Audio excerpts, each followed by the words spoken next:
لازم يبقى عندي فيري ويل برزنتيشن اللي في دماغي لكل دول. ريليشن شيبس. فلازم يبقى في حاجه اسمها ريليشن شيب ماركتنج.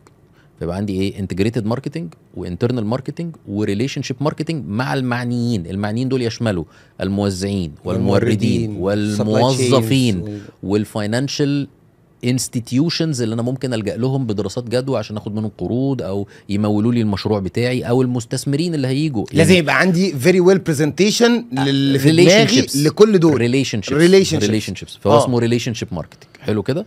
مش كاستمر ريليشن شيب ريليشن شيب ماركتنج، ده موضوع تاني. ده مش مع الكاستمر، ده مع اللي مع كل المعنيين والبابليك كمان عشان تبقى مقبول ايه للناس، مقبول اجتماعيا بالظبط كده.